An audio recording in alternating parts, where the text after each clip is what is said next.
You're listening to the Belly Dance Geek Clubhouse at bellydancegeek.com. Hi, everybody. I'm Nadira Jamal, and welcome to episode 31 of the Belly Dance Geek Clubhouse. The Clubhouse is looking for sponsors, so if you have a product, an event, or some kind of service that you'd like to promote to over 800 geeky belly dancers, drop me an email at nadira@nadirajamal.com. The Clubhouse is a place where dancers can get together and get information that's hard to get in classes and on DVDs. If you want to get help with the what, so things like moves or combinations or choreographies, it's really easy to find resources. But if you want some help with the why and the how, so things like musicality, culture, history, business, professionalism, that can be a little bit trickier to find. So every month I interview a different guest expert on a nice geeky topic. And we always have time for questions so you can geek out too. So if you think knowledge and creativity go together like chocolate and peanut butter, you are in the right place. Mm-hmm. My guest today is Roxxanne Shelaby, who performs throughout Southern California, bringing her unique dance style, combining her Lebanese heritage and Egyptian soul. Roxxanne is fortunate to have grown up surrounded by Middle Eastern arts. Her love of Middle Eastern music and dance first as a child, growing up at the family-owned The Fez and Cascades nightclubs. She began performing at the age of 16 at the request of Farida Fahmy, who is the lead dancer of the National Dance Troupe of Egypt, to represent the Reda Troupe. And she studied extensively with master teacher and choreographer Sahra, as well as with Farida Fahmy, Zahra Zuhair, Viviane, and Fayrouz Aram.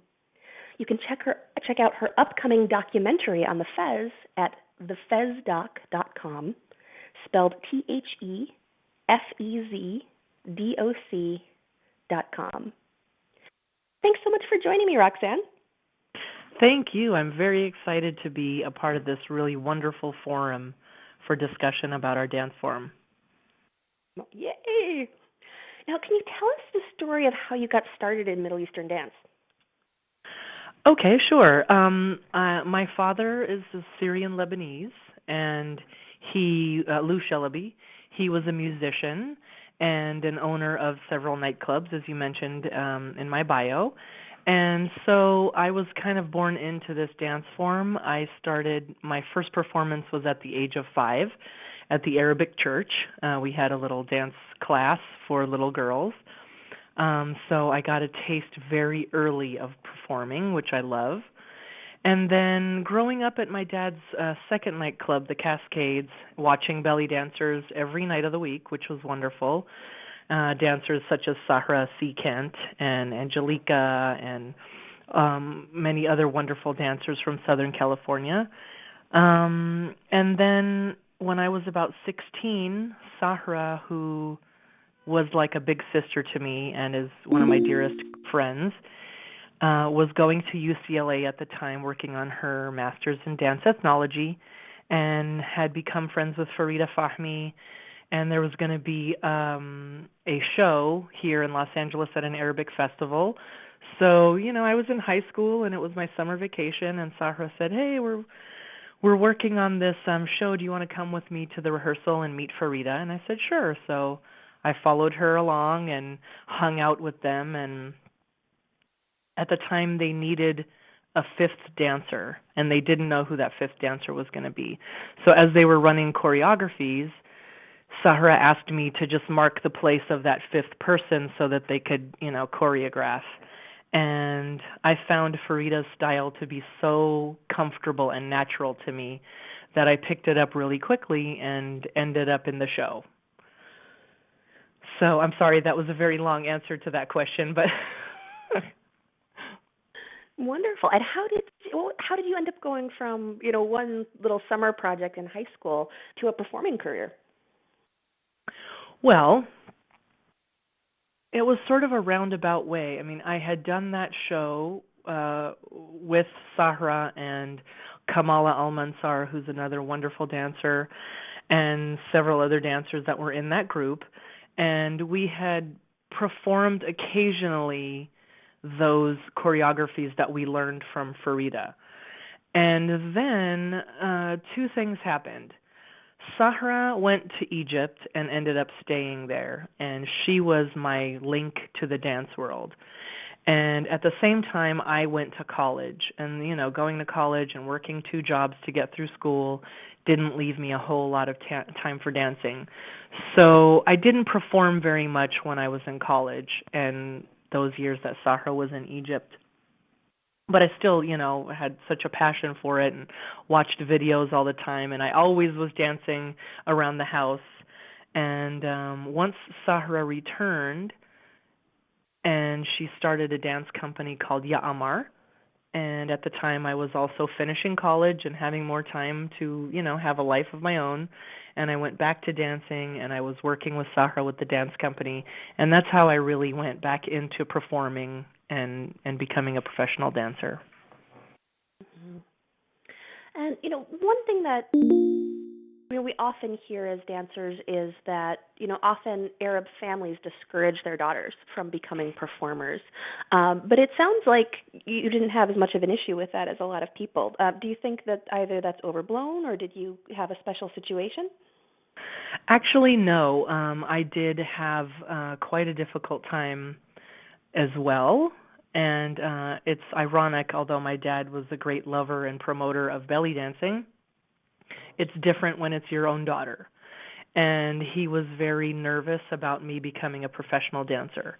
It's okay when you're the little girl at the club and everybody puts you on top of the table and, claps and cheers for you, and they think that dancing is wonderful. But then all of a sudden when you go to cross that line of becoming a professional dancer, that's something very different. And my dad used to say, I understand why you love to dance. I understand the appeal of dancing and performing and the artistic side of it. But, a good Arabic man is not going to marry you if you're a dancer. So I had to fight that for a long time. And unfortunately, I think it was such a difficult thing for my father that show that I danced for Farida Fahmy and represented the Rida troupe. At the age of 16, he just couldn't handle it and didn't attend the show. Oh, I'm so sorry. That must have hurt. Well, it did at the time, but I understand it now. It's a cultural thing, and it is very difficult for a lot of people. And you can't change a culture overnight, so. Well, it sounds like you have a good loving attitude towards that. You have to. Otherwise, Exactly. Now, you've done quite a lot of research into the history of belly dance in the Los Angeles area. Can you tell us how you got started in that process? Sure. Well, it's, again, everything has been a roundabout process for me. So I grew up in this belly dance community because my dad was a part of it, and then, at the age of 9 when I met Sahra, and like I said, she became like a big sister to me, and then we've grown to become like sisters. So I was always going to festivals and dance events and nightclubs and participating in the belly dance community here in the Southern California area. And I always, listen to stories. I like to be around adults, even as a child, and listen to them talk. And especially about the Fez and the reason the whole Fez project came about was, I would run into people, and I still today, in 2015, run into people around Los Angeles that were around during the Fez days, which was started in 1959. And when they find out that I have a connection to the Fez, they all get this very dreamy, far-off look in their eyes, and they all start talking about the Fez and how wonderful the Fez was, and there was no place like it, and things like that. And I started to think to myself as I got older, I don't think that this is a normal thing. Like when you grow up in the belly dance community, you just assume everybody else in the world understands the belly dance community. And then when you start to realize, hey, this kind of seems special.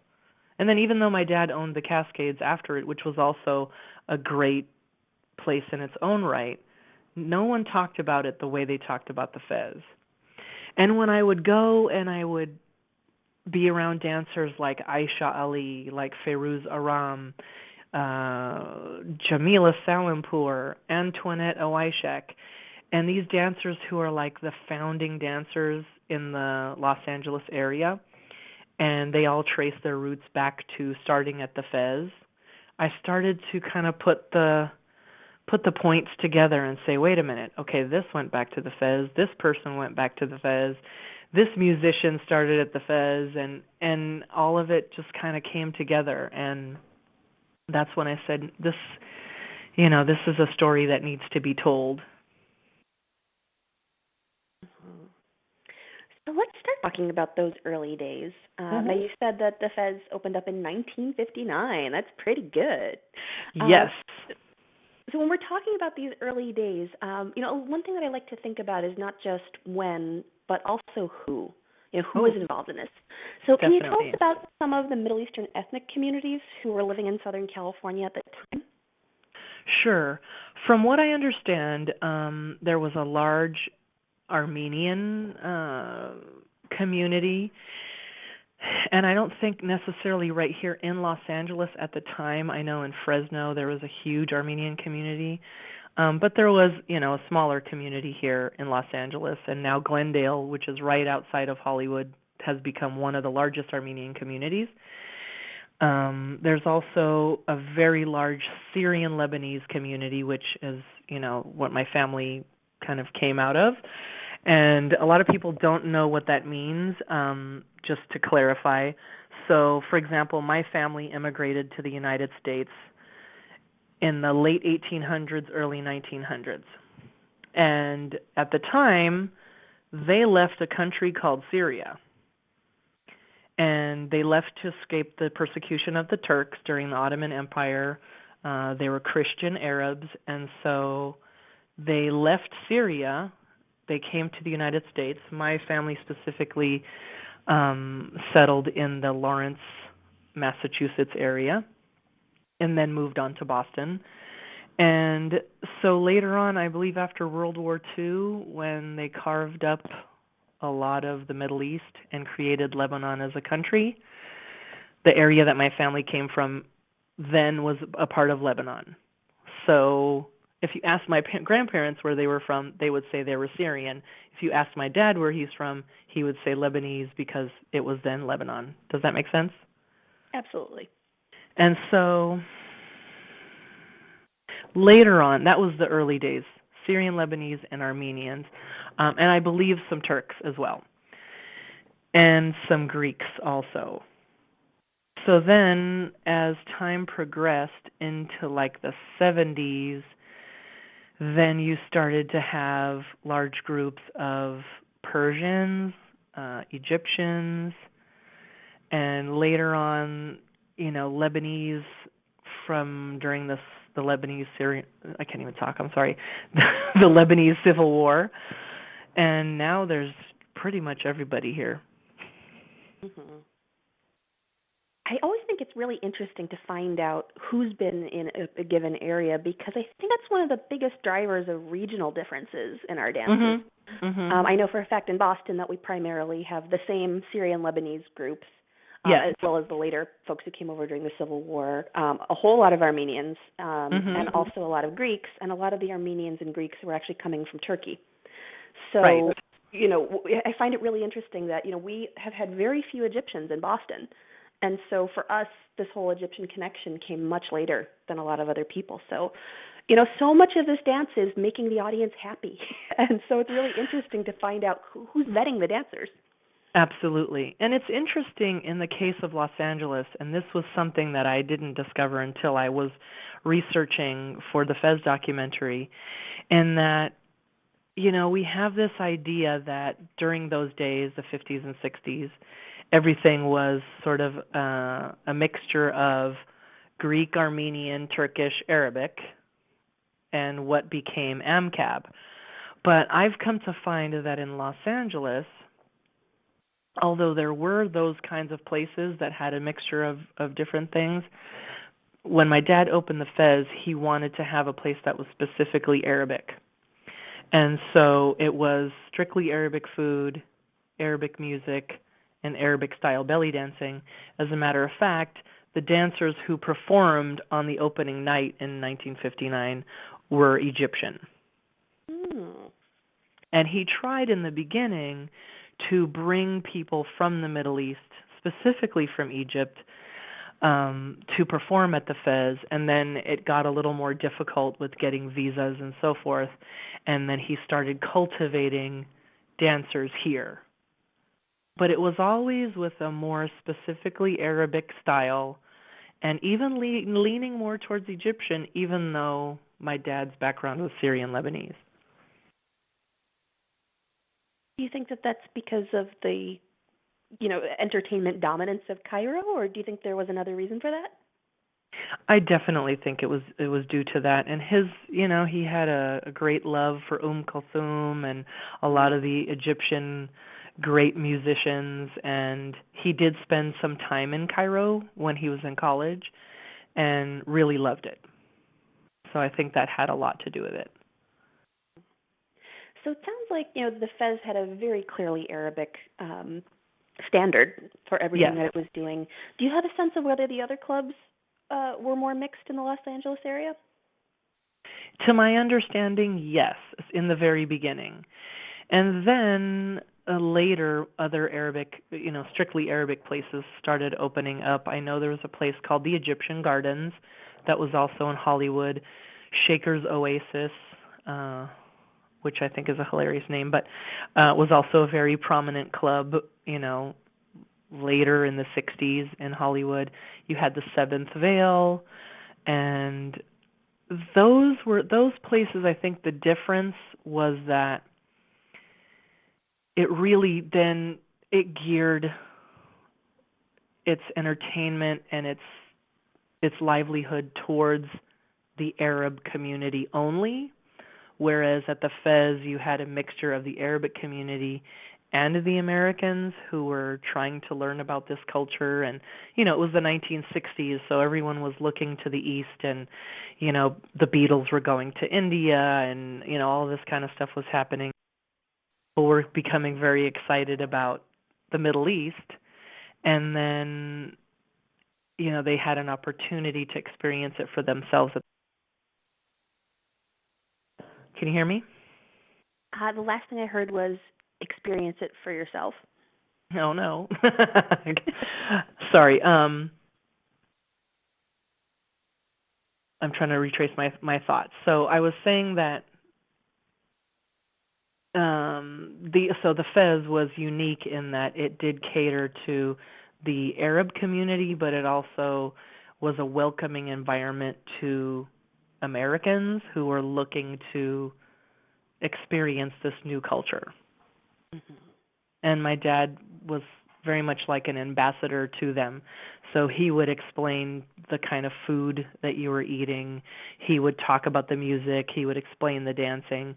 So it became sort of like a cultural lesson for people. Mm-hmm. And I know that some people, even some Syrian Lebanese people who were mostly English speakers, and some of them only spoke a little bit of Arabic here and there, were unhappy when they would go to other Arabic places and they only spoke Arabic. And they didn't feel, people didn't feel as welcome because it was so foreign. But, they were also really great places to see amazing dancers. And from what I understand from the dancers of that time, they were all working 6 nights a week doing full shows, and the dancers were like, it was like a sisterhood, and they would kind of trade off and say, hey, I'm leaving the Fez, I'm going to go dance at Shaker's, why don't you take my gig over here, and, I'm going here, why don't you come over there? So there was a lot of, I guess, exchange among the dancers, and the dancers also spent a lot of time after their show going to see other dancers, which I think was really important in the formation of the dancers that they became. Absolutely. Mm-hmm. Now, when we're talking about the club scene, I think especially for younger listeners, and when I say younger, I actually mean quite a lot of people, because I was born in 1980, and for me, growing up, a nightclub was a place where people went out to like dance and drink and maybe go home with somebody, right? Right. That's the Yeah. same thing that we mean, especially in this era. So can you tell us a little bit more like what a night at the nightclub meant for the guests? Sure. That is a really great question, and I'm glad that you asked that. As a matter of fact, my dad never called the Fez a nightclub. He called it a supper club. And, if you can imagine, maybe from watching old movies or something, Hollywood in its heyday, places like the Copacabana and the Brown Derby and those kind of, iconic Hollywood supper clubs where you would go to a restaurant and it was black tie and people wore their, in their nice gowns and their tuxedos or their nice suits. From what I understand at the Fez, there was even they had a red carpet in the front and one of those long awnings that went out to the street. So when you got out of your car, you were protected as you went into the building. And the Fez itself had two environments.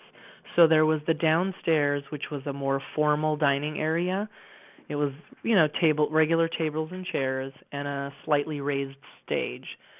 So if you were sitting downstairs in the dining area, you could really relate it to somewhere like the Copacabana. So for those of you who don't know what I'm talking about, think of I Love Lucy, and maybe those shows that Ricky Ricardo put on at the, I don't know what it was called. Was it the Copacabana? So very fancy, full shows put on for the public, and several shows a night. Then, again, going back to the Fez, there was an upstairs, which was called the Sinbad's Cave. And that was a more Arabic-style room. It was smaller. There were, low cushions and pillows on the floor. And the dancers would dance, and the musicians were, everyone was much closer to the audience. So it was a more intimate experience. I have trouble imagining wearing one of those, big poofy evening dresses and sitting on pillows on the floor. That's Well, I think probably, and from what I understand too, then we hit the 60s, and then it became a lot of hippies that would come, and there was a lot of celebrities because it's Hollywood, and you're right down the street from Paramount Studios, and a lot of the celebrities would come after they were finished filming, and they would hang out at the nightclub. So I have a feeling there were two different kind of crowds. The evening gown crowd was downstairs, and the the crowd that was interested in really experiencing the culture were upstairs. Gotcha. Now, we've talked a little bit about the audience and the clubs, but I'd like to talk about the musicians as well. Can you tell us about the folks who were playing at the time? Yes. Now, that's where, it becomes interesting because I think at the very beginning, like I mentioned, there were mostly musicians who had come from the Middle East. And then as that changed, then my dad started using more local musicians. So there was one really amazing musician. His name was Tufik Barham. He also was from the Syrian Lebanese community, an oudist, and really a legend in the community. So he was one of the staples of working at the Fez. My uncle was a drummer for a while when he wasn't doing other things, helping to run the nightclub. And you had a lot of the Syrian Lebanese, the Hanna brothers, who also come from the East Coast. And prior to coming out to California, when most of them came out here in 1949, and living in Boston, they would play at lots of events, maharajans and festivals on the eastern seaboard, and they would travel up and down playing parties there, and then they all came here to California, and they sort of all met up with each other and started playing at things here. Then you had, a Greek musician. There was Lemi Pasha, who was a Persian kanunist, and several musicians of different ethnicities, and they all came together. But when they were at the Fez, they would play only Arabic music.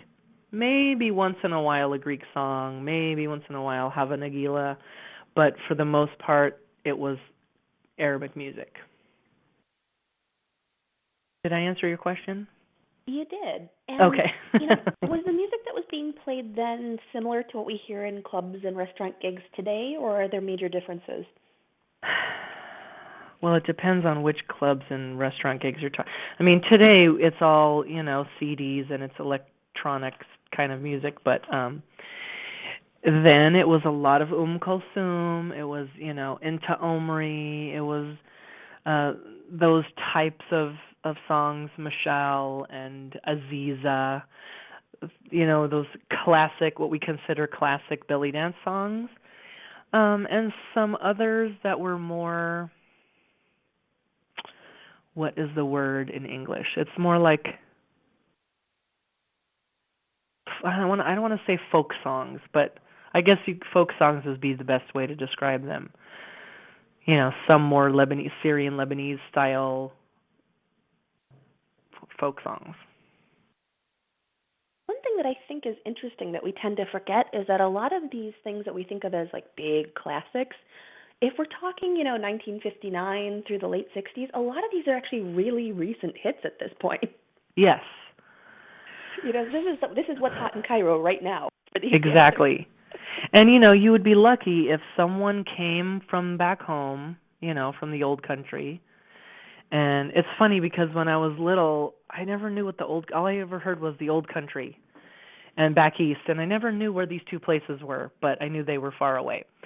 So if you were lucky, someone came from the old country and they brought a record, and they would listen to the record and learn those songs. Or if you would have a musician that would, immigrate here and stay here, they would teach the other musicians those songs. But yeah, those were all very new and interesting, exciting songs for musicians and especially for dancers, because as a dancer in those days, you're improvising. You didn't know what you were going to get. You were lucky if, the band wouldn't debut a new song you had never heard on a Saturday night,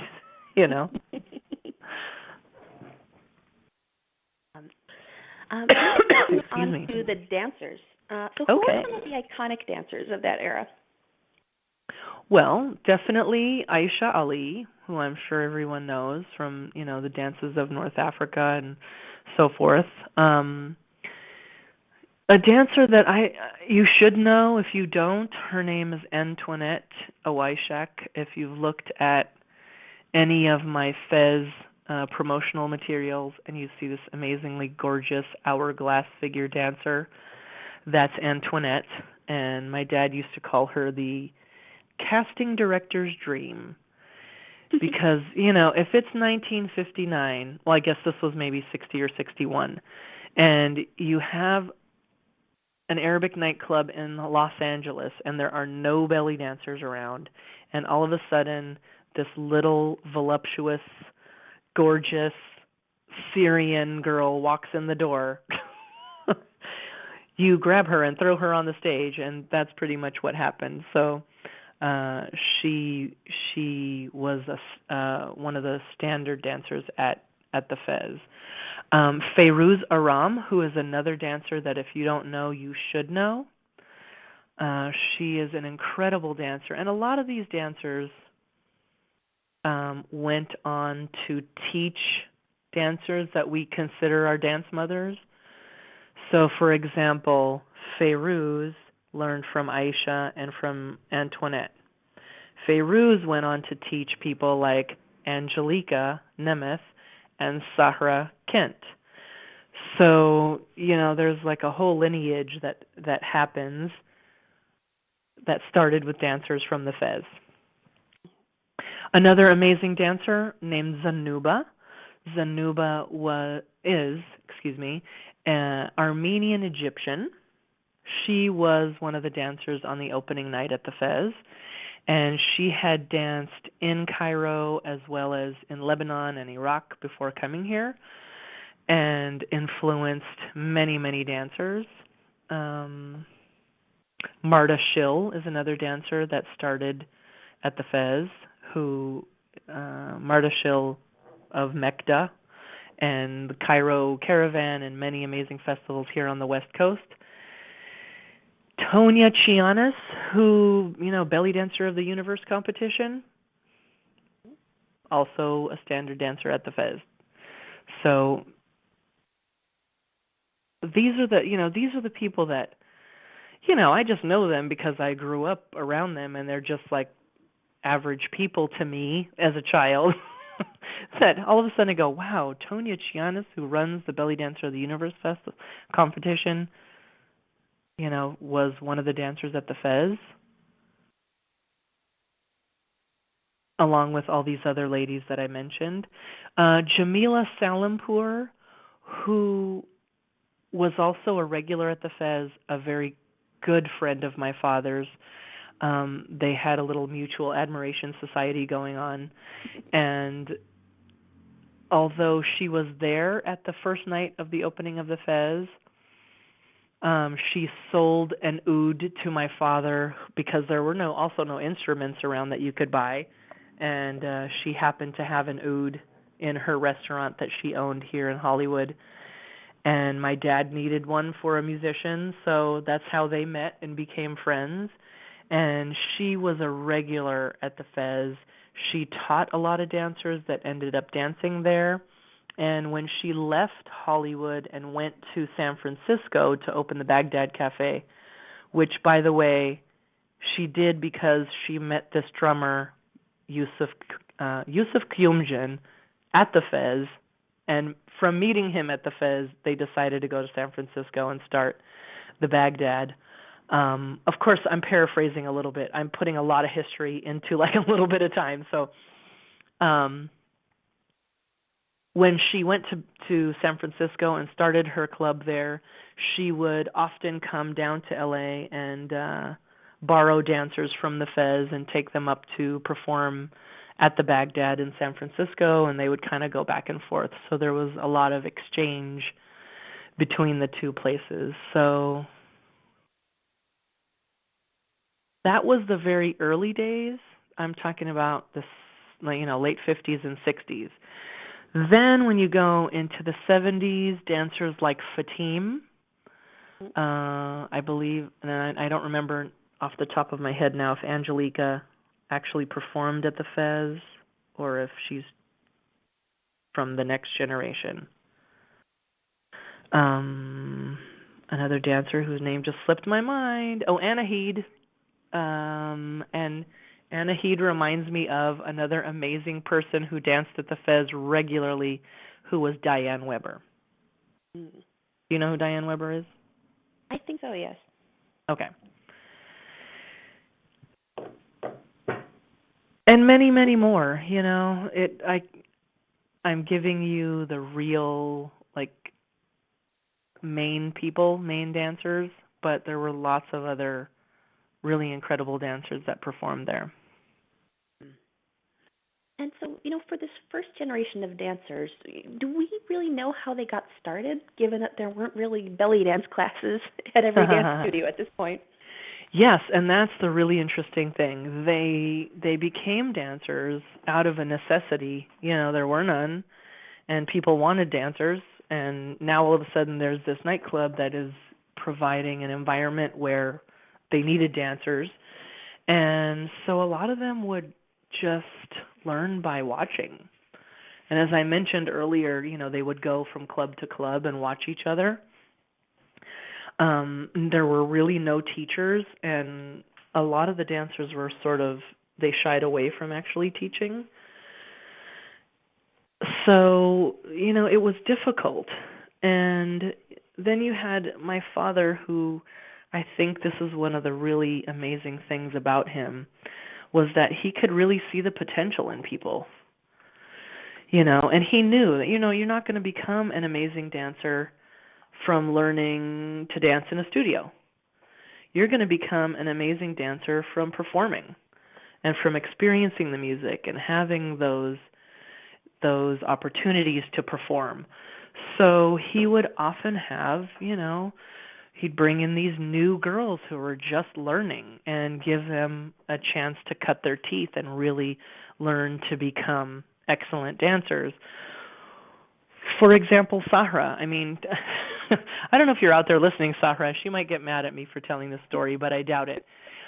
You know, when Sahra started dancing, she was not the dancer that we know today. And, you know, my dad, or she jokingly says that, you know, my dad was going to fire her if she didn't go take dance classes from Feiruz Aram, because she needed to get that grounding and, you know, learn the real earthiness, which is something that Feiruz was really great at. So he gave her a chance, and I remember I was 9 or 10 years old when she started dancing there, and my dad would look at her and say, look at the expression in her face. She doesn't really know what she's doing yet, but she's going to, you know, and he gave her the opportunity to perform 3 nights a week, several times a night, and because of that, she became the dancer that we know and love today. So I think that's something that we unfortunately are really lacking in our art form today, and that is the ability to develop as an artist.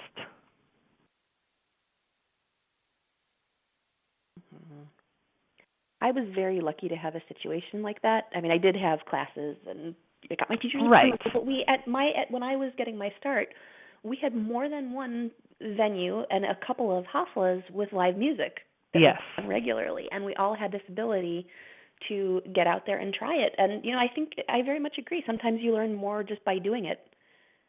Absolutely. Than you do on stage. So, which is not to say that preparation isn't important. You know, everybody keep going to class. Yeah, oh, absolutely. Yeah, it's not to say that technique wasn't important. I mean, they did the best they could with what they had in those days. And you know, there was it was the 60s, so there was a lot more freedom of expression then. You know what I mean? And then I think the great thing for a lot of those dancers is they were also dancing for Arabic people. And so they were learning to become dancers that were culturally acceptable because they were dancing for people of the culture. So I think that helped to shape them a lot as well.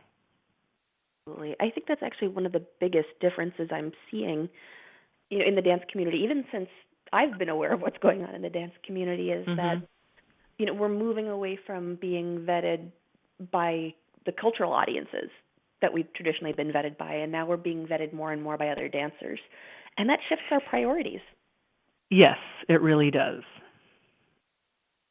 Anyway, that was a little bit of a tangent, so I'm sorry about that. It's okay.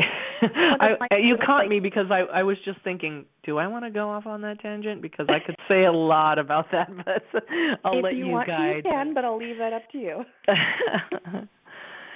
I'm just going to say this. I think that if you've only ever had a chance to perform to recorded music for 3 minutes in a showcase for other dancers, then, you know, you're missing out on a whole lot. And we live in a world today where we have everything at our fingertips. You know, if you live in a place and you're listening to this that you don't have an Arabic community nearby you where you could go to a church festival or a wedding or a nightclub or a restaurant and actually experience the culture for yourself, you have the internet, you have YouTube, you have Skype, you have, you know, all of these things available to you. So look for an opportunity to dance to live music, to improvise, and to be among the people of the culture in any way that you can, because that's really what's going to make you a good belly dancer, in my opinion. Absolutely. And anytime you find anybody who can hook you up with those things, make very good friends with them and be grateful. Exactly. It's sad, I think. You know, there was a time, you know, right now I'm focusing on the documentary, so I'm not doing as much promoting as I have in the past. But I was putting on a regular, you know, monthly showcase at an Arabic nightclub nearby, and I was paying a band so that we could all dance to live music and have that experience. And when dancers would call me to sign up, they'd say, can I dance to my CD on the break? And I'd say, but I'm putting this on so you have an opportunity to learn to dance to live music. Oh, but I don't know how to dance to live music. And it just like would break my heart. And I'm going, the only way you're going to learn is by doing it. But anyway, back to the topic we were talking about. All right. So we're coming back into this idea of, the dancers and how they got started. Yeah. But a follow-up question to that is, how did the shows that they were doing then compare to what we get now?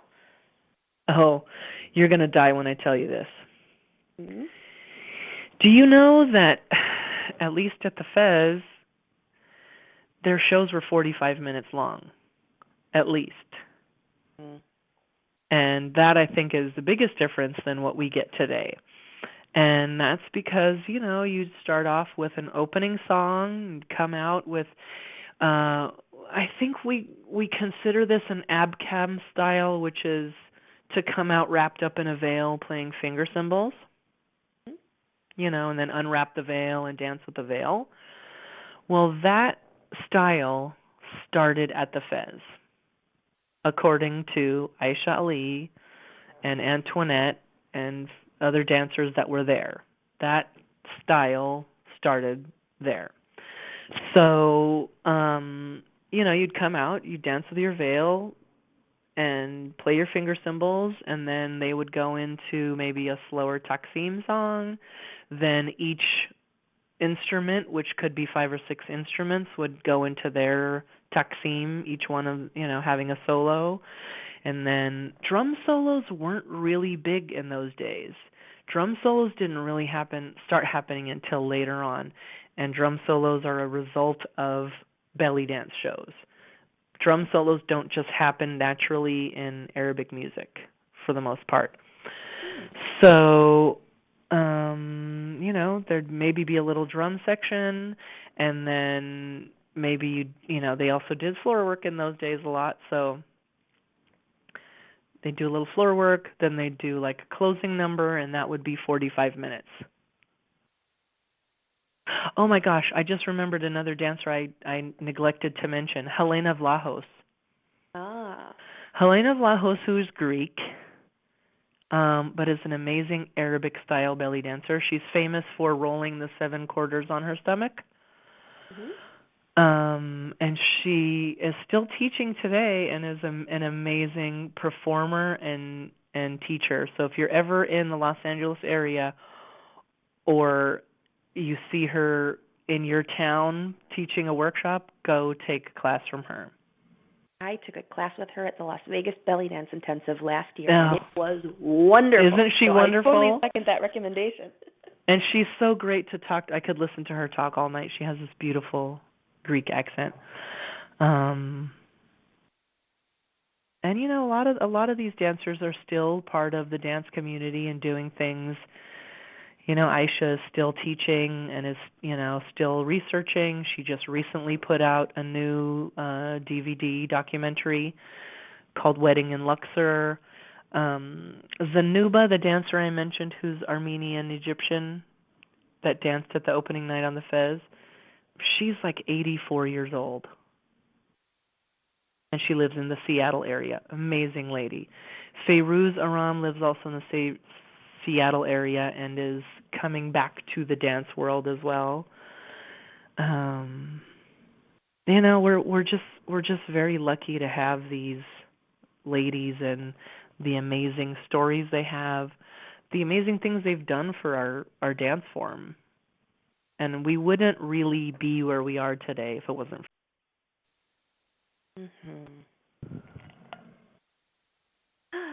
I love all this talk about lineage because I think that, again, when we talk about regional styles, in a lot of cases it's not so much, what city are you from, but who is your teacher and who is her teacher. Yes. That affects some of these big stylistic things. So I'm really glad that you're getting into some of that information here. I do want to say one thing about that. There's so much information that I've gathered from this process, and there's no way I can fit it all into a documentary. 'cause I probably have 50 or 60 hours of footage, just raw footage. But what my intention is, because I started this process of the Fez documentary as a dance history documentary. You know, I'm a dancer, so I approached it from what is our lineage, why did this start, and how did it develop. So what I plan to do is, once the documentary is finished, do a rough edit of each one of the interviews of these dancers and musicians and make them available through the Fez website, and for a few dollar digital download. Those of you dancers who are out there that really want to study and know more about our dance history, you can hear the whole interview of Feiruz. You can hear the whole interview of Aisha and all these other dancers and musicians that were a part of it. So I'm an educator at heart, and it's really important to me to make the information available to the people who want to access it. I think that would be wonderful, and I would definitely pay for that, so I'm sure other people will too. So hopefully we can support the project that way as well. Thank you. I would hope so. Excellent. Now, if you look just a little bit outside of LA, you talked about that there was some kind of exchange of dancers between LA and San Francisco. Mm-hmm. Did that happen with any other areas as well? That's a good question. I know that at different points in time, and this is really just off the top of my head, so forgive me if I'm not completely accurate, but my own experience. I know that in the 80s, for example, there was a really popular nightclub in Mexico City. I want to say I think it was called Adonis, but they would bring dancers from Los Angeles to perform there. And I know Sahara was one of those dancers that got to perform there. And probably San Diego as well, although now San Diego has a big Arabic community and a lot of dancers living down there. But I would imagine, I'm just guessing, that probably San Diego brought dancers from LA as well. And then I know that there are communities of Middle Eastern people in the Las Vegas area that, before there was a community there, brought dancers to Vegas, Phoenix, and I want to say other places in the Southwest, like Texas.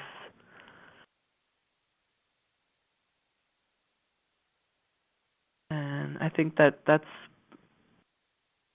pretty much what I can tell you about from my own experience. Mm-hmm. Well, this has been super interesting. Is there anything that I didn't ask you about that you want to talk about?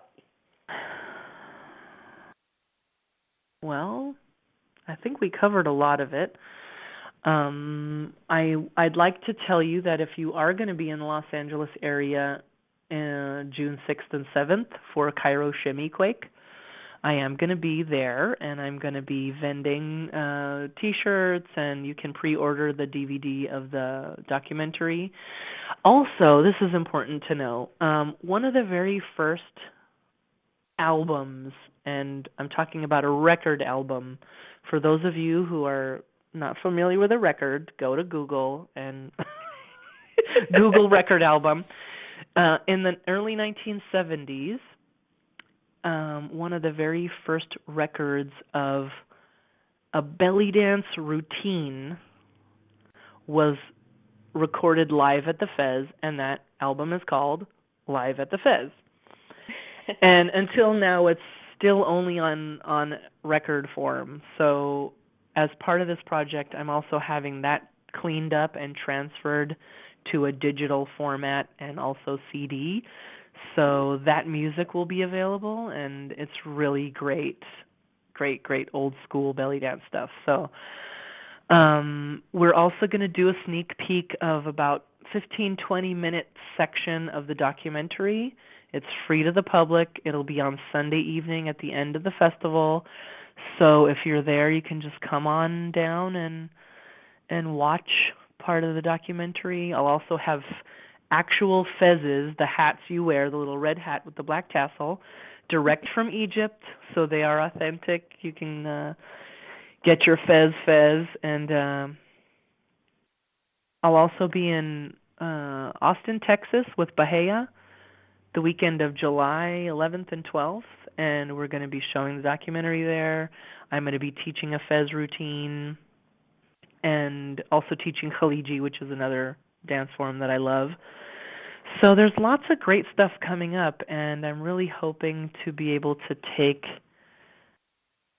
this documentary around the country, share it with people, and just make part of our really rich dance history available to all those that are interested. Excellent. Sorry for the shameless plug. I just realized I was sounding like a commercial right there. That was on my list of questions to ask you. Mm-hmm. So you just knew I was going there, that's all. Yes. Now, about the documentary, is that ready to pre-order now? No. Not yet. So is there a way that people can get on some kind of notification list, or should they check back at a particular place? What I would do is check back on the website, thefezdoc.com, in the beginning of June, and we will have a sign up there where you could pre-order the documentary. And we're hoping that the documentary will be ready to ship out in, beginning to middle of July. Ooh, so we're almost there. It's a never-ending process. Every time I think I'm almost done, there's always a little bit more to do, but we're close. We're very close. So excellent. And if people wanted to do something like arrange a screening for their dance community, is that something they could discuss with you? Oh, absolutely. I would be more than happy to go to your town and screen the documentary. We could do a Q&A. We could, I'm open to ideas. So please feel free to contact me. You can contact me through the Fez website, again, www.thefezdoc.com, or you can find me on Facebook at the Fez Documentary, or at my own Facebook page, which is Roxxanne with 2 X's and 2 N's, Shelaby, spelled the Arabic way, Shelaby. Excellent. And if our listeners take one thing away from this call, what would you want that to be? That our dance form is a sacred thing. It is a dance that comes out of a culture, and it's shaped by the culture, and it also shapes the culture. So, do fusion, take the dance in new and exciting ways, but know the foundation, know the culture, know the traditional, authentic belly dancing, and then take it where you want it to go. But know your roots. That's so important. All right, so why don't we go ahead and open this up for questions and answers. So if there are folks who are listening to the webcast, you can type in a question by clicking on the little speech bubble on the right-hand side of your screen, and you can type in your question there. Or if you're on the phone or Skype, you can unmute yourself by pressing ***. So that's *** on your phone, or ***, two stars, *** on the Skype keypad. And once you unmute yourself, just say hello and where you're from so we know where you are. We can take questions, or if you want to share a tidbit that you think is related, we'd love to hear that, or even your favorite thing that you learned.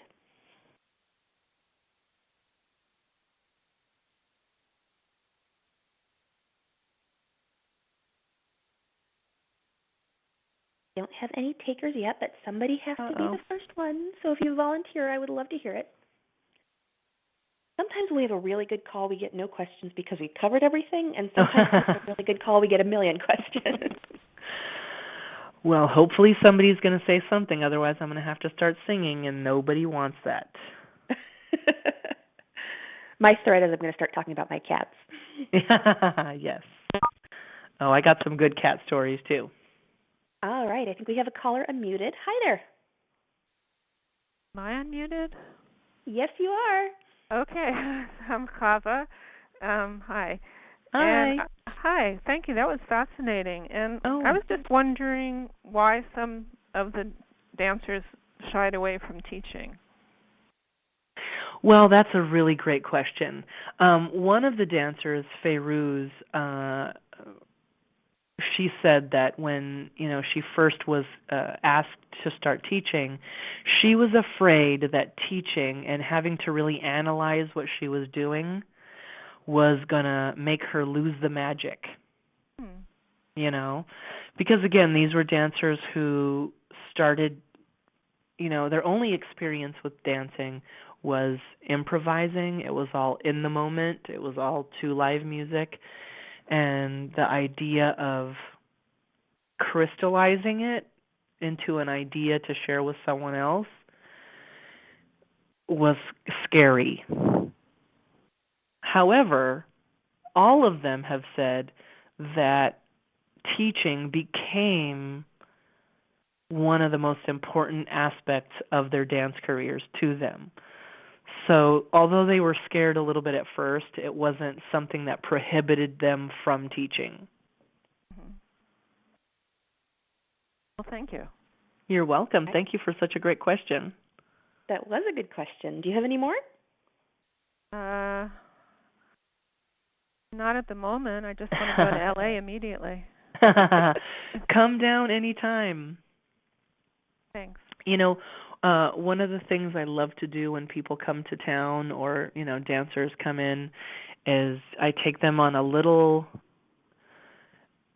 cultural tour of Los Angeles or the Los Angeles area, and we go to the nightclubs, and I'm working on a cultural immersion program, which if you know Sahra and she does her journey through Egypt where she takes people to Egypt, my thing is that, we have a whole rich dance culture here in the Southern California area that you can experience. So my intention is to take dancers on field trips to places like cultural events and festivals and nightclubs and so forth, and also have lectures and have discussions where we go a little bit deeper into the culture and so forth. So I'm working on that. It's still not a fully cooked idea yet, but it's coming soon. I think that's a wonderful idea. I was really lucky to have a mentor. She wasn't my teacher, but she was, a much more experienced dancer, and she did some of that with me. And, she took me to the TV repair shop that was Half Music Store, which is the best place to buy CDs in Boston. Right.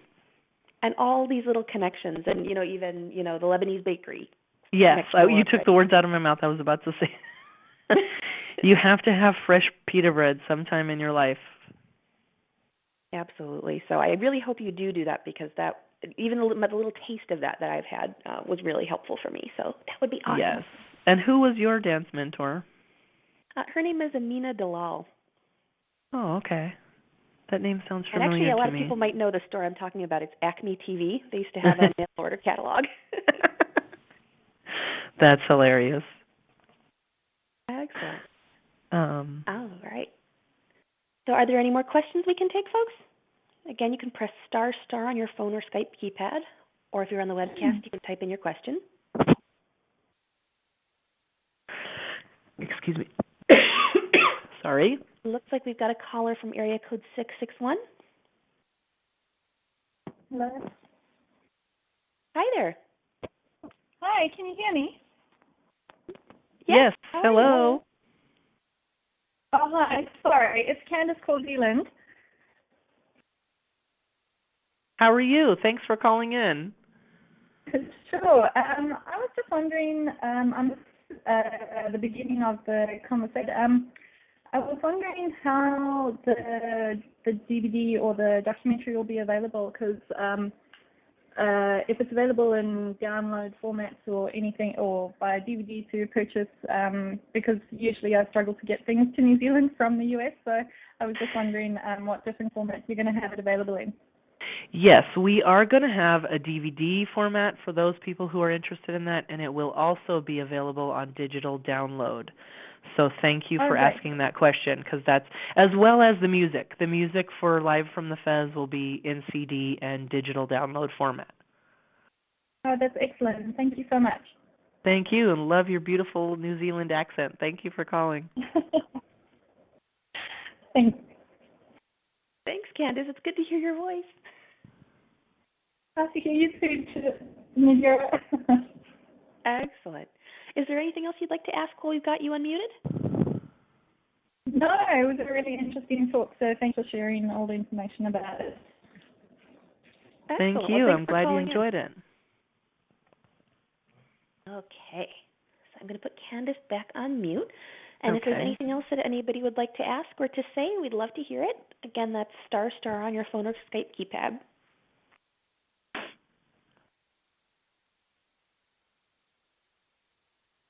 Okay, well, I think we are going to call it a night then. Thank you so much, Roxxanne. It's been my pleasure. And again, if anybody out there thinks of questions or anything they'd like to add or talk to me about, you're please welcome to contact me. And I love to continue to talk about this subject. So thank you again, Nadira. This has been really a wonderful experience, and I can't thank you enough for your support. My pleasure. And thank you, everybody, for coming. This is the end of the call, but as Roxxanne mentioned, that doesn't mean that the conversation has to end. So you can contact Roxxanne directly if you'd like. We also have a private Facebook group for Clubhouse members. Right. There is an approval delay, so I'll be sending out an email which will have an invitation link. But after you request to join the group, then you have to wait a couple hours or a day for me to approve you, just to make sure that we don't get any crazies in there. Yes, good idea. Yeah, I just make sure that everybody looks like a dancer. Right. It's not a super exclusive thing, but, we like to keep it mostly dancers. The email will also include a link to the call recording, so if you want to go back and listen again or pick up a section that you might have missed, you can do that. And I'll also have a link to the Fez documentary site, so you can click directly through.